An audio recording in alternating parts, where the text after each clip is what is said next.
And welcome everyone to another Nintendo Red Cube special show coming to you live from the Gamescom here in Cologne, Germany. And I say special because we're going to talk about Super Mario Odyssey, which we just saw on the main stage over there with Mr. Koizumi himself. But now I'm joined by my colleagues from Nintendo of Europe. It's Chris. Hey Chris. Hello. And of course Filippo. Hey. Good to see you guys again in the Red Cube.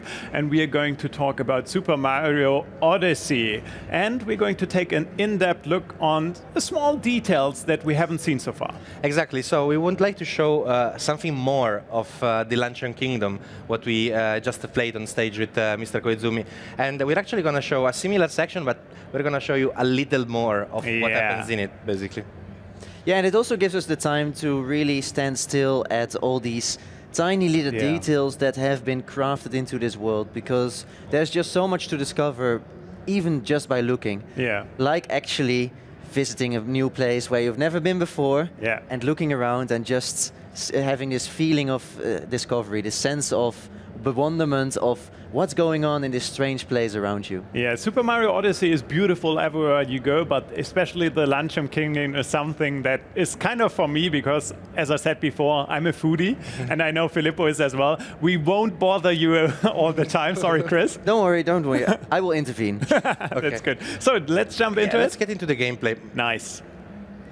So again, it's the same part. So the objective is still to break the cheese rocks, to hit the switch and get the power moon, to basically bring the story of the Luncheon Kingdom a bit forward. But what I wanted to show is something, as I said, a bit more in depth. First of all, here we have our first Volbonan, these 4 characters that I can capture, and I can basically use my left stick to flick.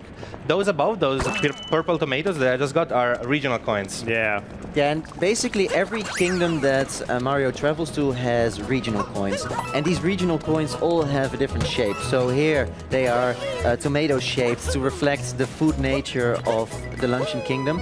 But in other kingdoms, for instance, in the Sand Kingdom, they are an inverted pyramid. And in the Metro Kingdom, they are sort of a $quarter with a Pauline on it.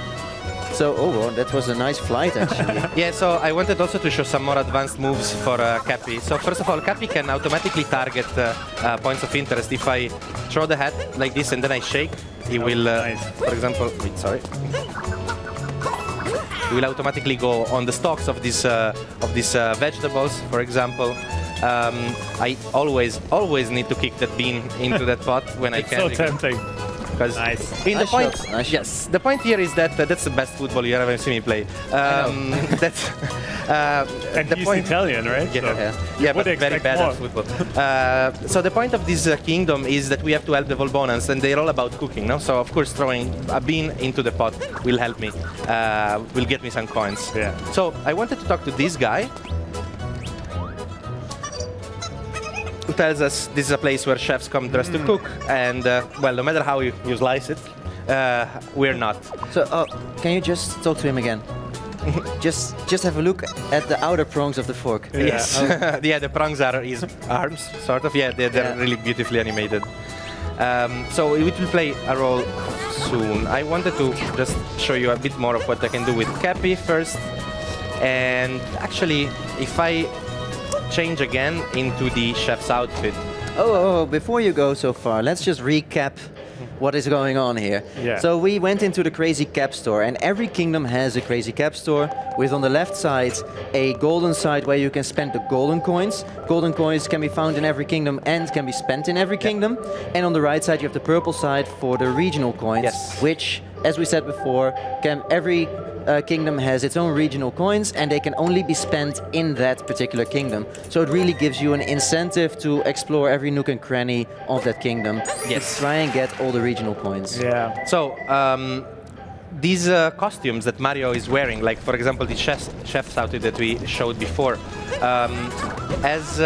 they are mostly cosmetic, but there is usually always one room like this one, where if we talk to the guy again, now I am dressed as a chef.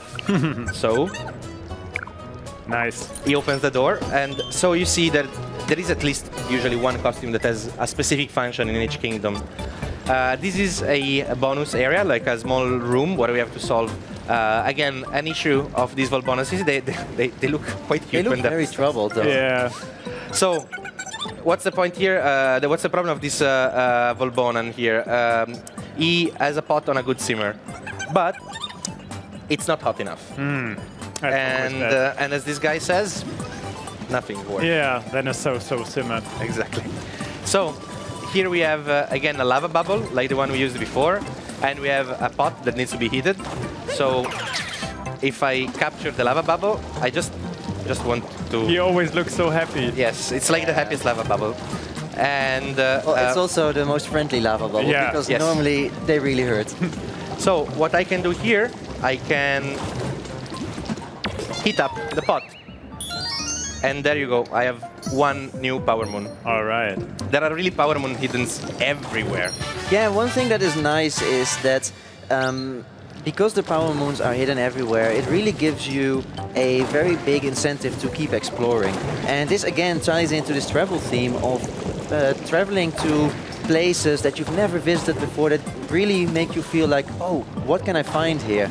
And usually when you interact with the environment, something will happen. It will always give you some kind of reward, some kind of reaction. Yeah. And it really, yeah, we should invite people to really try and throw Cappy towards everything to try and interact. So one of the reasons why I particularly like this lava bubble and the mechanic on the lava is because it reverses the way you're used to read a Mario game. So, you know, normally lava, we've been trained, you know, like Pavlov's dog, to don't touch lava in a Mario game. Never. You will lose instantly. Yeah. And here, because we are a lava bubble, we can only travel through lava. So Or scorching hot tomatoes. Yeah. Yes, I mean, those tomatoes are really, really hot. It's probably very hot salsa. And if I jump on them, I create a lava puddle that allows me to traverse. So, as I said, you really reverse the way you play a Mario level. You can only swim in lava like this. And we can complete this section by heating up the next pot. I mean, I already said to Mr. Koizumi, this pink lava looks so delicious, right? And Yeah. it's like you said before, it I think you will burn reverses your your tongue. thinking. So you always have to keep in mind, oh, lava is not bad anymore. Yes, and if you are a lava bubble, the floor is lava, Yeah. quite literally, because Yeah. as soon as I touch the ground, there you go. I go back into normal Mario. Basically. Yeah, it's just amazing how it completely throws your perspective upside down. Suddenly, what's safe is dangerous, what's dangerous is safe. Yes. So, as we were saying before, there are Power Moons hidden everywhere, and I can use my hat, Cappy, to break these rocks by holding it in place, by breaking these crates, sorry. And maybe if I break enough crates... Yes. We were able to see some small sparkles. Yes, this crate. exactly. There is a tiny hint of that. So let me try to get to that one. Look at all these vegetables. Pumpkins, eggplants, Yes, tomatoes. turnips, carrots. Beautiful. Yes. Capsicum. Actually, we were just saying before this segment that we are all really hungry, so this doesn't help. So I flick the Volbonan, and this guy was pre-guarding this Power Moon, so he's obviously not slack enough. Nah, tough job. But before I get the moon, maybe I can show you some more of my non-existent football. football skills. You can do Here it. goes Italia. Yes. And- Yes. Nice. So, and there you go, the coins. So another hidden Power Moon. Let me see if I can it's just so find playful, right? It's- some more. It's just, you keep traveling, you keep jumping around, and you find all these secrets just by trying. Yeah, And that's exactly. really, the game just really invites you to. But we've already said that Creative. there's so many Power Moons, much more than what you need to power up the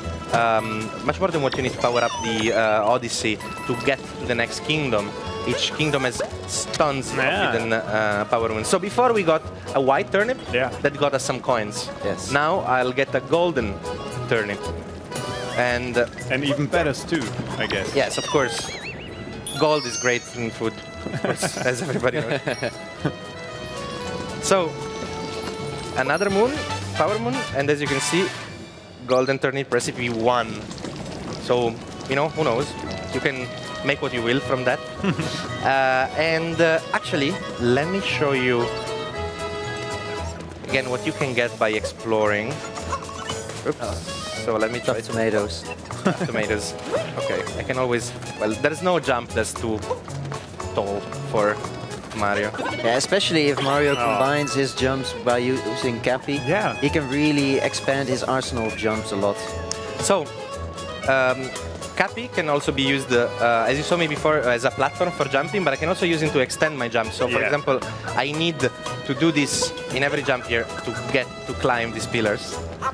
And well, there are other ways to do it, but this is, for instance, a way that really helps less experienced players to make the jumps when they have troubles seeing the distance. You can also change direction while you're jumping if you throw your head, so if you made a mistake, you can correct it on the course.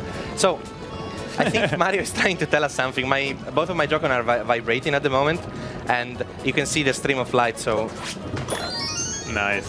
Just keep staying still for a second, because you can also see that he's really warm, and his cheeks are blushing. Yes, yes. It's because of the lava. The temperature here in the Luncheon Kingdom is really high. Do you think it's higher than in the red cube? Well, let's see the next couple of live streams how it's gonna be. So again, we go over this bridge and capture one of the lava bubbles. And after collecting all these coins, again, always look everywhere, because you might see something. I see the shadows. Yeah, exactly. That's the hint. So we get these original coins. Actually, Joy-Con. I love this. Yeah. I can show you something else. Look at that. Oh. I cannot go there yet, but maybe somewhere there's some other way to reach it. So yeah, let me. Okay, let me try to get this. So these pillars go up and down, and they are what I need to get to the next section. And I just wanted to show you here that we have a bit more space. So this is the lava bubble walking normally, and this is when you run. You see? And Mario puts his nose in it just because he needs to get somewhere. So let me try.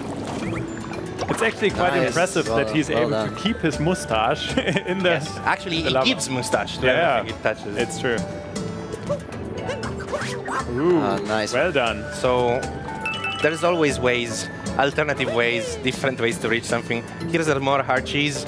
You know, we might be able to break it and find something. Yeah, so Filippo, what is the story behind the hard cheese? Yeah. So the story behind the hard cheese actually is that... oh, this is salt, by the way. You see? Yeah, clearly. Clearly. The story behind the hard cheese is that the temperature in the Luncheon Kingdom is so hot that it dries up all the moisture from the cheese, and so it becomes hard as a rock. Okay. Which, as a Dutchman, you can confirm that's totally how cheese behaves, right? This is absolutely a story I can corroborate. Like you do it in the Netherlands as well, right? Exactly. It's a very traditional way of doing it. Yeah. So let me... You can press the Y button, as you can read in the text below, to throw pans, and you throw them, well, at the speed that you press, but there are always additional moves that you can make if you shake the Joy-Con. So if I shake the Joy-Con, I throw them further away, and I think in a larger pattern. Yeah, I think you throw a few more.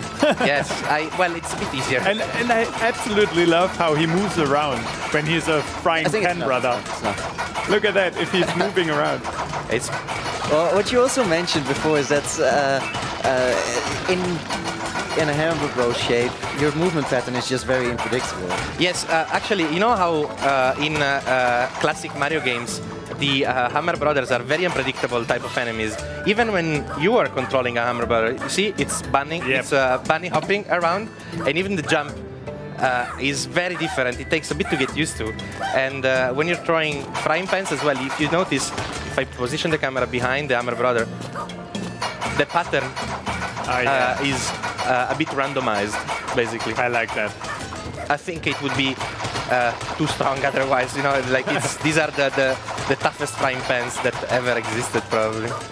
So now, again, we unlock this switch, and with Cappy, we open up this cage in which the Power Moon was held. So, actually, if I can, before getting actually, I want to try to get the Power Moon as a Hammer Brother. Bye-bye. They're not really brotherly, I guess. Does the Hammer Brother have a final message? What? I guess it was. Okay, Right. so let's get the Power Moon. And with And that, see you automatically pop out of any capture that you have. And with that, we fantastic. close our gameplay section. So we just wanted to show you again just the same segment, but showing you what you can do if you look everywhere. What you can do if you have a good command of all of the new Mario movements, and just again tease the fact that there's so much more to find in every single kingdom. yeah, it's Super Mario basically, it is a big journey through many different kingdoms. And then within all these kingdoms, you can really give way to your sense of wonderment and try to interact with everything to find all of the many secrets that are hidden in the environment. And I think that is something that we really have been enjoying while playing, because we've just had many moments where we discovered new things about a kingdom, and that way also started understanding more about the kingdom. Yeah, definitely. So we hope we were able to show you a bit more about Super Mario Odyssey, especially the Luncheon Kingdom right now.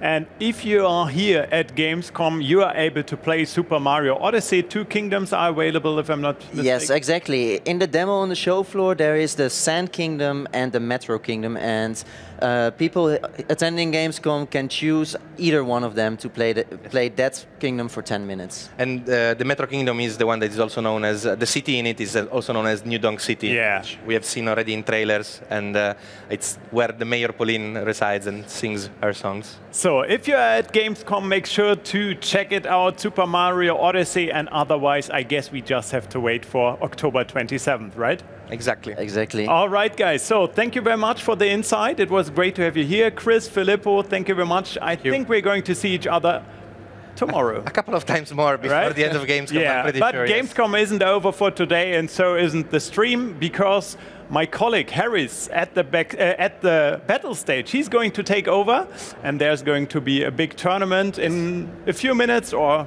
I don't know. I think it's a bit of time, and then you should definitely follow it at 5 p.m. Now I know it. So thank you very much for your attention, and I hope you guys are with us for the rest of the day and also for the rest of the week. See you.